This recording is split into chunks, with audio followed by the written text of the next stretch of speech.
Here. So I'm very bullish on real estate long term. Real estate is it does many things. It's a great hedge against inflation. And what I'm seeing happening right now is going to impact more of the larger scale buildings. Yes, it's happening in Ithaca, New York. It's happening in many other cities, but it's going to be more expensive to bring the builder buildings up to code. To bring these buildings up to code is going to be an astronomical expense. So I think that if you are planning on buying big buildings, the time to do it when it's going to really be when everyone else is aware as to what's happening. All of these new laws. I'm going to say what's up in the chat, and then I'm going to show you guys what I mean.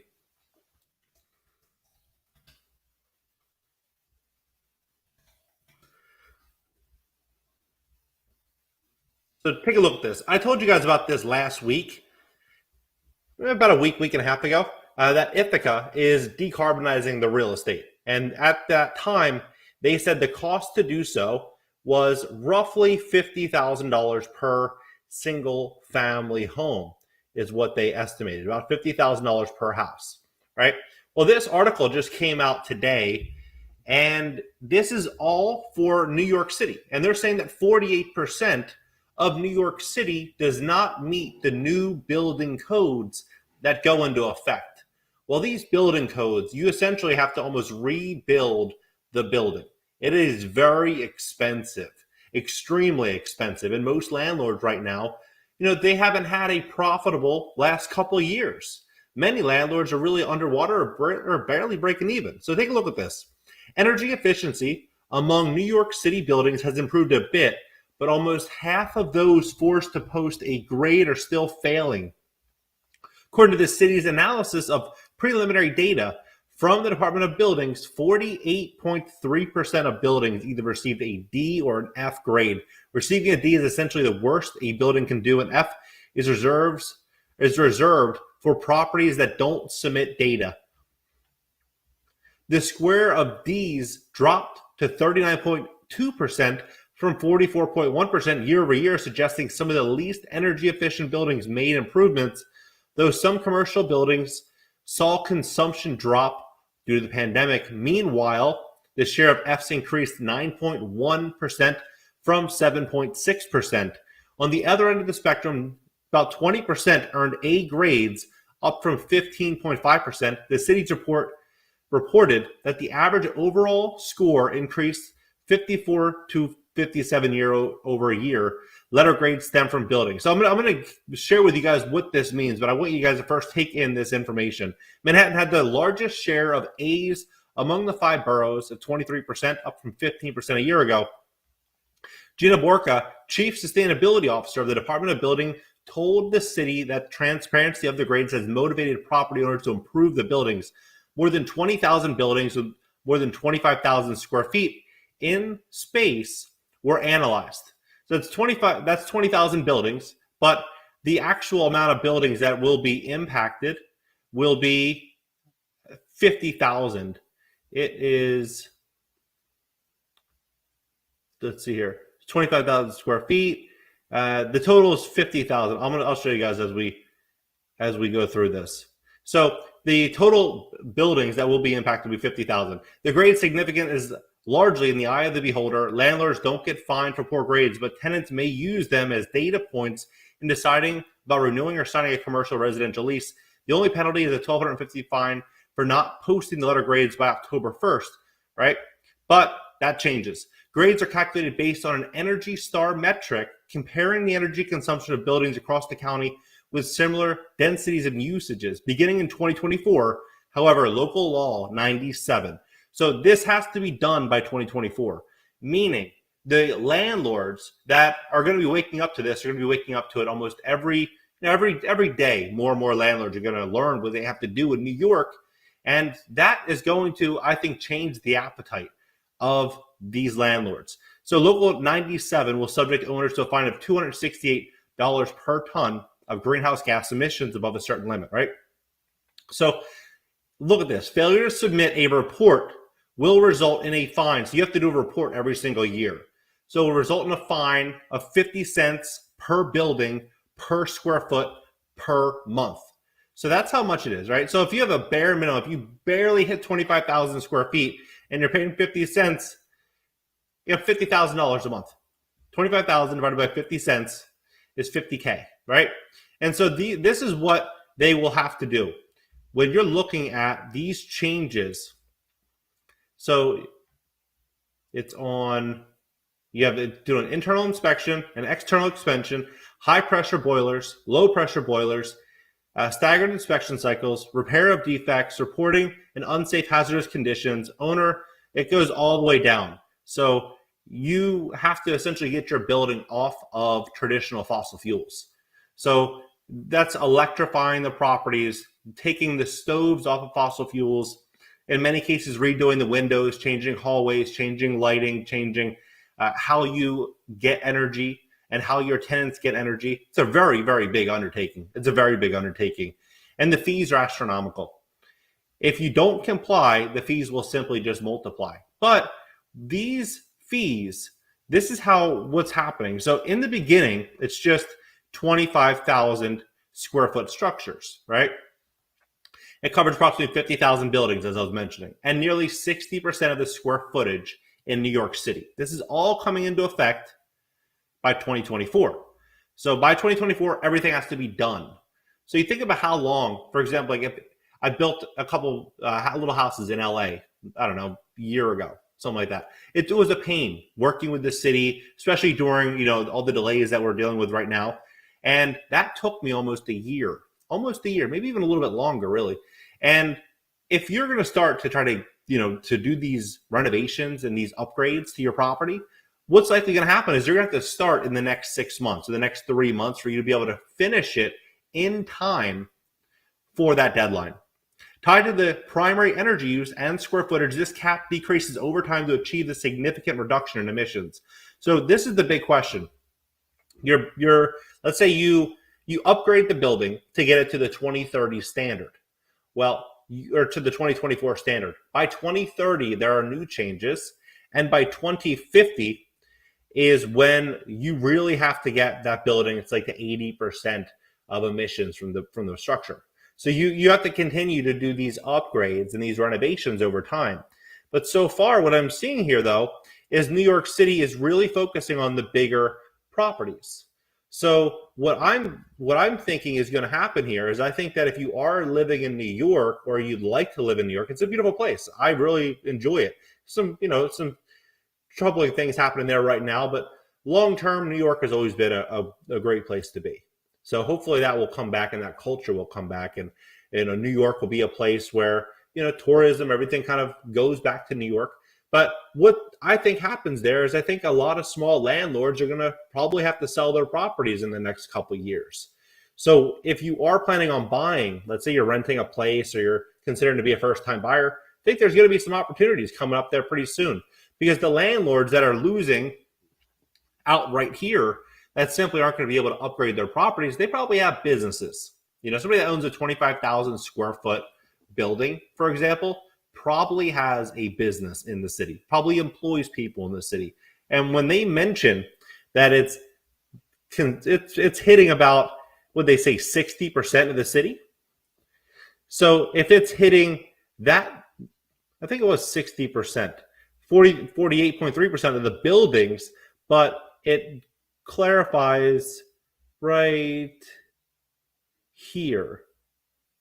No, it was right over here. So it clarifies that it was about 60% of the entire city. So if it's about 60% of the city, you're going to start to see some real problems here. The law represents a necessary evolution in approach after years of empowering building owners with data and information about how their buildings use and could save energy through the greener, greater building plan of subsequent initiatives. So here's how it works. It establishes these specific guidelines, these greenhouse gas limits for 2 initial compliance periods. So if you do the bare minimum here, you'll be fine for 5 years, right? It's estimated to affect 20% of buildings covered by the law. Then by 2030, estimated to affect 75% of the buildings covered by law. So what would likely happen here is for the building owners that have the capital, that have the liquidity, is that if they're looking at prices now and they say, hey, everything is getting very expensive, I have the cash. I might as well do these upgrades now because I know likely it's going to cost me more to do it in 5 years or 6 years. Let's just do it now and get it out of the way. And so you may have some people that are going to do these upgrades, but these upgrades could be in the realms of millions of dollars, many, many millions of dollars, depending on the size of the building, of course. By January 2023, Department of Building, so just next year, must establish limits for compliance periods through all of these years, right? And then meeting these, you're going to have someone like an inspector that's going to come out to the property, and they're going to run all of these tests. So when they come out to the property and they run these tests, if you fail, then you ultimately, as I mentioned here, you're going to get hit with this fine. The failure to submit a report will result in a fine of 50 cents per building square foot per month. So to put that into perspective, because I think that's just the easier way to do it. So let's just say it is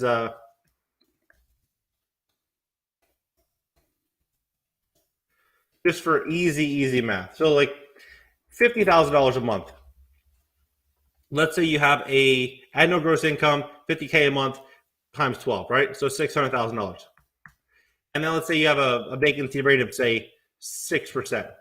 We'll say 5%. Operating expenses of say 40%, right? How much is this building in just, if it was fully paid off, if it was completely fully paid off and you were going to just basically give all of the money to the city just to make good on the fines, would it be six? That'd probably be somewhere around $7 million bucks. About a 4.8 cap, depending on where you are in the city. 700,000. No. There we go. Yeah, 4.8 cap. So a $7 million property, and this is the cap rate, right? But this doesn't factor in for the property taxes, the repairs, and some of the other. If a little bit for operating expenses, but in New York, depending on the older buildings, it could be up to 50%. Depends on the structure of the property. But this is actually pretty accurate. So, and we're obviously leaving out like CapEx and certain things. This is just a very elementary example. Very elementary, simple, easy to explain example.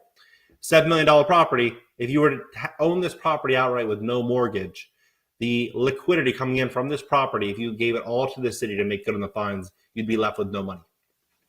So they're pretty expensive fines. And these emissions, the electric, this is what they're planning here. So this green electricity could juice efforts to cut in New York. This just came out. Notice, we don't really hear about this in the media. Nobody really talks about this. And I feel like this is something very important because even Charlie Munger came out today, Warren Buffett's partner, and said the mania in the markets right now is greater than the dot-com bubble. He said it's greater than the dot-com bubble. And everyone feels like they can't lose. The real estate market is on fire. It's incredible. It's great. A lot of people making a ton of money across all sectors, and that's a great thing. But I think there are, as I mentioned, some concerns. One of which to the real estate market is just this green energy movement that I think people need to pay attention to because it impacts, so far, Los Angeles has it on the books, Miami, New York, a lot of cities all over America. They have this pledge to upgrade all of these buildings over the next couple of years, right? And so if people are buying these buildings now and they're paying huge sums of money for these properties based on the idea that inflation is going to not be transitory and that they would rather allocate the capital into a property, the key is just going to be to make sure that there's going to be the equity in that deal for them to be able to, do these upgrades. But on the smaller deals, I like these smaller deals for a variety of reasons. One is 4 units or less, you can get 30-year fixed rate financing. So the debt is going to be fixed for 30 years. 2, you could owner occupy one of the units and reduce your own living expenses, and then you could bring in some cash flow. And the cost to upgrade these properties for these new emission standards will be likely much less, and you may be able to put yourself in a position to where you could manage these costs. Whereas a big building, if you're going out there and investing in a 50-unit, 100-unit building, and then you're hit with a situation where you need to upgrade the whole building, that could really throw off your bottom line. And in many cases, it could really sink somebody's ship. The success of a city law aimed at slashing planet warming emissions from buildings could depend on executing a state law to green the power grid, according to a new report. The study released at NYU's Guerrier Center found that if the grid decarbonized by 24 on pace with the requirements of the State, City, Climate, Leadership, and Community Protection Act, most office building owners and some apartment managers would have to do much to comply with local 97 emissions. The requirements should not be very erroneous for most buildings, at least for the commercial sector, said Daniel, the director of the Guerrier Center. Right, the State Climate Leadership and Community Protection Act mandates electricity generated from zero emissions by 2040, with the interim goal of 70% of the power produced by renewables by 2030. So you think about that. To make this very simple, 70% of the power produced from the building would need to be from renewables. So you think, where do you get your electricity from? Right, so you would have to redo all the electricity.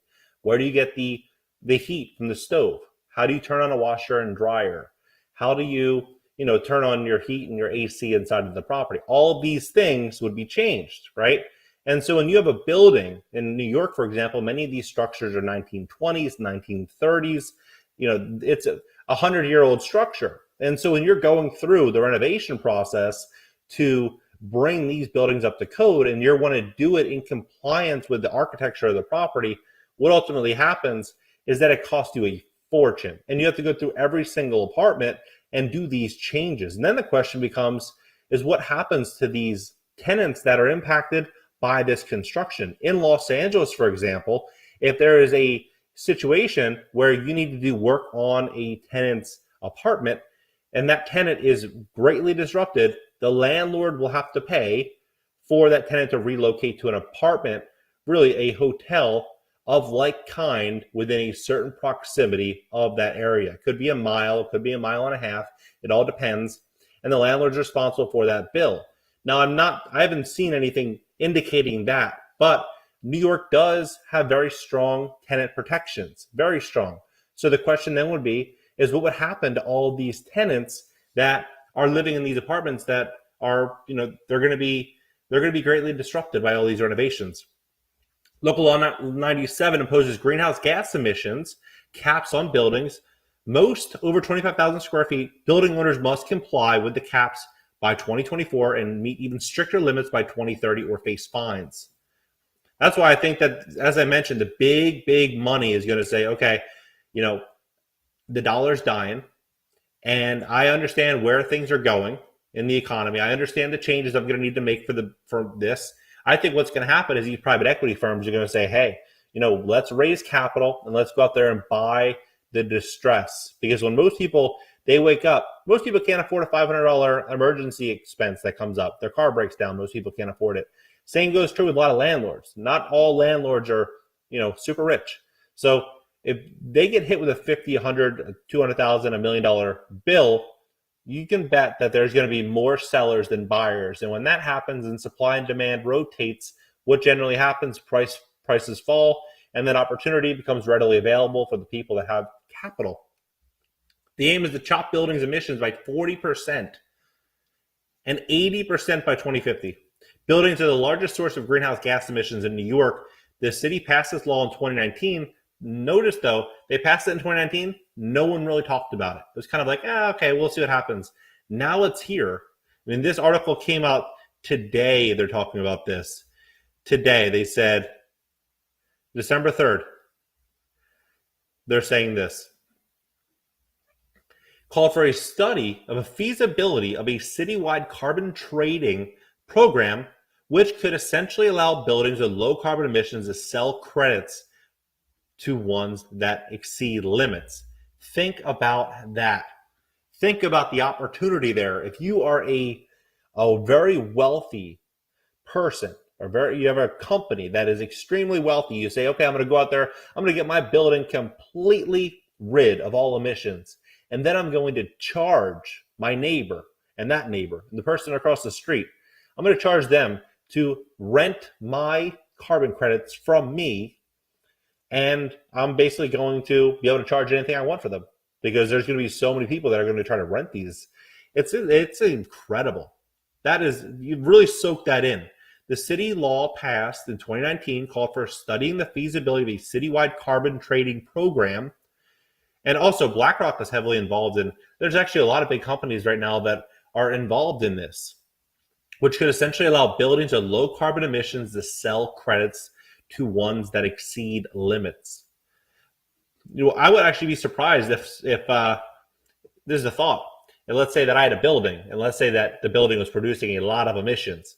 And let's say that you owned a building that was producing 0 emissions. It would make sense if you would say, hey, John, I'll help you meet the new guidelines.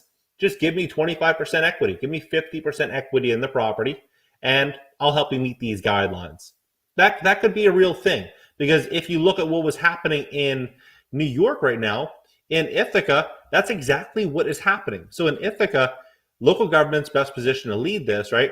But in Ithaca, they are saying that you need to show a return. They're talking about private equity firms investing in these properties to help them meet these limits. You need to show a return every quarter. He said, when you set up a big, ambitious project like this, and the next administration will have no choice but to continue regardless of ideology. It's a win for private property owners and households to see buildings become more efficient and produce less emissions, and for partners in private equity seeing a return on their investment that works for the environment, right? So this is what's happening. This is where this is going. This isn't, this is just the truth. So the question then becomes is how do we profit? How do we make good money from this? And how do we really protect ourselves from stepping into this? Because there will be a lot of this going forward. I mean, this is written into law. This is a deadline. They have a deadline. This isn't just New York City. It's not just Ithaca. It's Miami. Go on miamidade.gov and look under the building and safety zones. Under, I think it's 2024 is when all of these. It's not just this, though. They have some other things as well. Miami has some really big changes coming to that market. Los Angeles also huge changes. It's all across the country. So these changes are all coming in the next 6 months. You're going to start seeing a lot of people wake up to this. But the report looked beyond such a mechanism to the effects of the law without a trading program. The study does not substantiate the concerns about the cost to meet LL's Local Law 97's emission caps that some in the real estate industry have expressed. The report states the de Blasio administration will review the study, right? The longer it takes to decarbonize the grid, the more costly it will be for the building owners. Think about that. The longer it takes to decarbonize the grid, the more costly it's going to be for building owners to comply with the emission caps. Some 91% of buildings covered under the city law will fall under these emission caps set for the spanning of 2024 to 2029. Think about how crazy that number is. 91%. So if you are building a building even right now and you're saying, hey, I'm going to kill it. I'm going to make so much money on this because I'm going to build this right to where it's producing nearly no emissions. And then I know everyone around me, the 91% of the buildings in my local neighborhood are going to be paying me an arm and a leg to rent these carbon credits from me. This is what they're saying. So this is what I think happens. I actually, one thing could actually happen is, I don't know about in New York City, but where they just start building these structures that are basically manufactured off site. They come out there, they produce no emissions, they put them right on site, and then they lease those carbon credits to the property owners nearby. I mean, they'll pay almost nothing to build a structure in comparison to what it would cost to renovate something pre-existing. And especially in that time, because everything is it's expensive now. It's like 150, 175 bucks a foot for prefab in many cases. But I think in the coming year or 2 years, they're going to get that price way down to where, it's a very big difference from buying prefab versus buying pre-existing, especially if you can then get that pre-existing or the prefab to produce very little emissions, and then you can, drive even more passive income from that structure, not just in rents, but also in leasing out those carbon credits. That means those building owners won't have to do anything to get reduced emissions. If the electricity grid decarbonizes in line with the state mandated timelines, and the buildings maintain energy use at 2018 levels, As the caps become more stringent between 2030 and 2034, more than half of the square footage will still comply.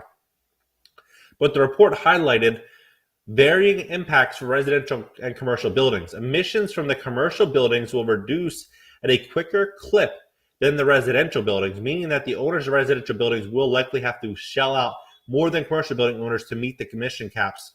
Let's see how that's possible. That's because electricity is a larger share of the energy used in offices and other commercial buildings. Most apartment complexes use on-site combustion of fossil fuels for heating and hot water.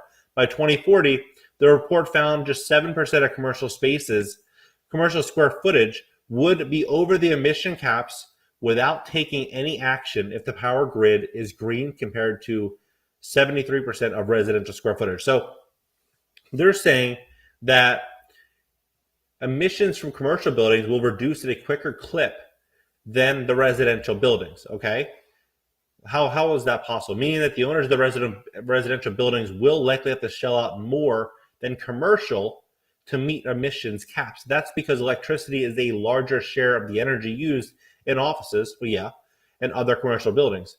Yeah, I mean, of course, they would use more energy. So I don't understand how that would be more expensive. If you're going to put solar and drive in solar, I would think that it would be less expensive because you're driving in less usage.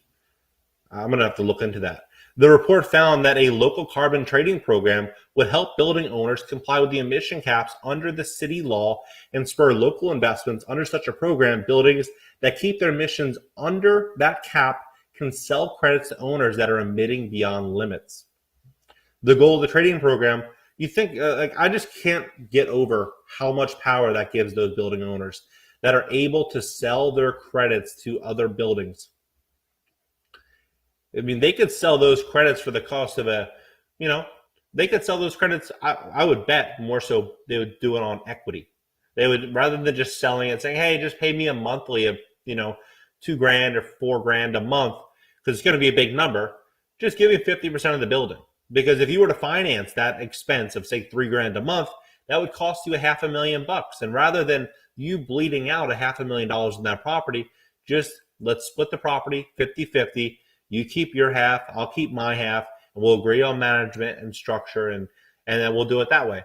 And then, they would be able to, I think that's what's ultimately going to happen.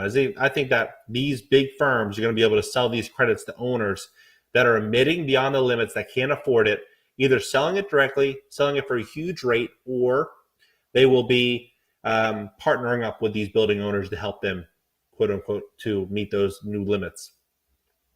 The goal of the trading program would require city legislation would be to generate revenue to invest in environmental justice communities, areas that shoulder disproportionate pollution burdens. Interesting. But that may be a hard sell in practice. Advocates for environmental justice communities have long criticized cap and trade programs. They say such market trading programs don't always reduce emissions and may actually increase them in already populated areas. This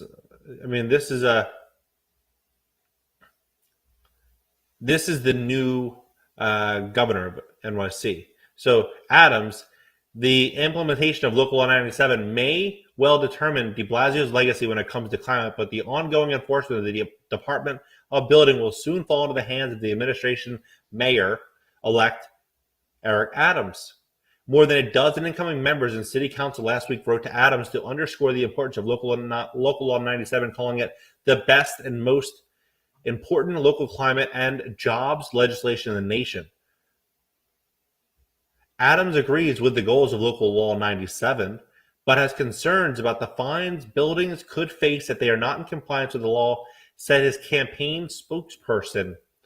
The mayor-elect has pushed for investments in clean energy that will power buildings, for the financial assistance from the city to help owners. Wow, look at that too. Read that between the lines. The mayor-elect has pushed for investments in clean energy that will power buildings and for financial assistance from the city. So the city is going to impose this, and then they're going to offer the financial assistance to help the buildings owners complete the retrofit. So again, this will all be done by 2024. All of them will have to be completely finished construction by 2024. So that is why I'm wondering how will, if prices right now are out of control in New York, right? Prices are very expensive. How can they continue to pay the same price when the costs are about to rise dramatically? That's why I don't think that this is going to be sustainable in terms of pricing. I think that the pricing is going to have to come down on this real estate. The real estate industry, which largely supported Adams' mayoral campaign, has expressed concerns about the cost of complying with Local Law 97, especially given that the current grid is primarily focused by fossil fuels.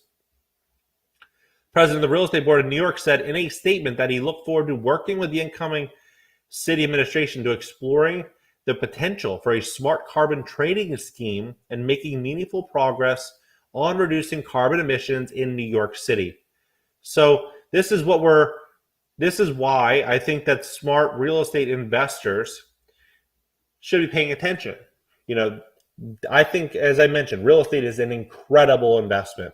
It is an incredible investment. But we have to look at some of these changes. Right now, I thought that we were going to see a big real estate crash in like March of last year. And what we actually saw was a 20-ish% crash in the stock market.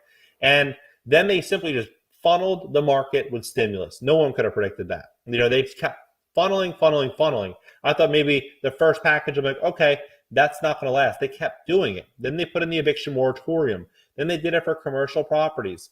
Then they started doing PPP loans. Then they started doing all these things. Now what I'm thinking could happen, and this is speculation, is that we're seeing what's happening overseas. We could have a situation potentially where we go back into another situation like May 2020 and things kind of close down again. And then at that point in time, more stimulus is going to be rolled out. And at that point in time, those protections for tenants will be in place. So mom and pop landlords, and most landlords, in fact, could be suffering some type of expense. But then again, there will be so many people out there that are afraid of inflation that they're going to be stockpiling as much money into property as possible. So anytime someone is, stepping into hardship, there's going to be 10 investors for every house to take advantage of these properties, right? But then just the big question that I ask myself is, what does it look like for a lot of markets that have to implement these policy changes for the properties that they're buying? So then they're kind of cornered. They're saying, hey, I'm getting hit on inflation, but if I buy this property, then I'm also going to be hit on all the expenses associated with upgrading this property by a certain timeline. And then that timeline, the expectations are only going to grow over the next 5 years and then over the next 20 years till 2050. So things are going to continue progressing down that road. That's why I wonder what's going to happen. What do you guys think? I'm going to read the chats. Rent control is $0 for 10 years. Yeah, I mean, a lot of people are talking universal rent control. I'm not sure if it's going to happen. They're talking about it. I kind of reported on, I think there's 7 cities and 3 states now that are offering tenants-free legal help, which, is fine. But if you look at what that does, it incentivizes tenants and landlords not to, work with each other. Not all landlords have it where they can just say, okay, no problem. But now tenants will get free legal counsel, and the landlord would have to pay, a typical tenant attorney might be $250 to $500 an hour, depending on your city and location.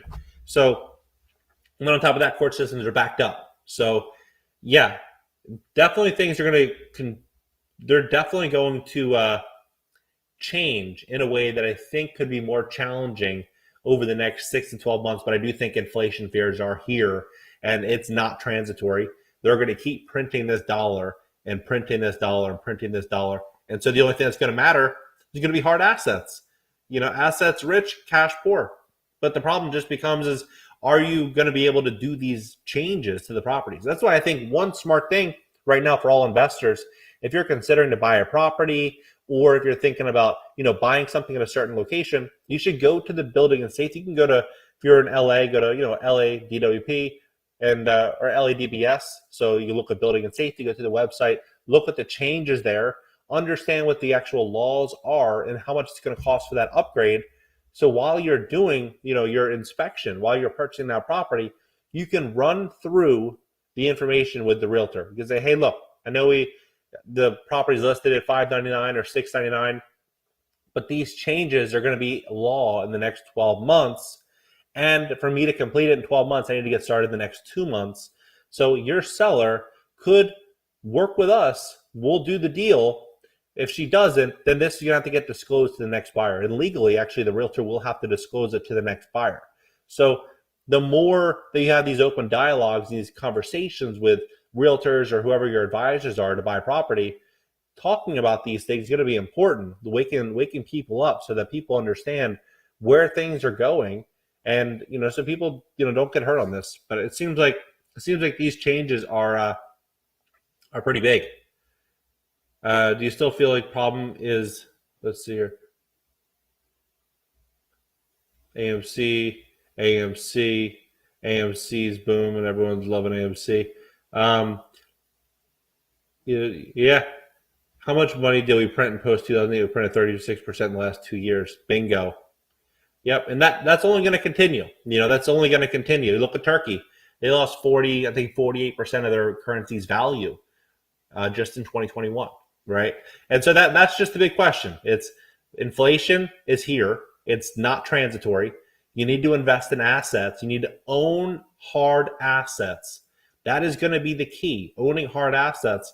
But just make sure you understand the building codes, these new laws. It's going to impact all real estate investors, and the smart investors are factoring this in to their overall underwriting now, so that when the next 6 months roll around, you're able to do these renovations without any big surprises. I'll catch you guys on the next live stream. Hit the notification bell to join, and I'll catch you guys later.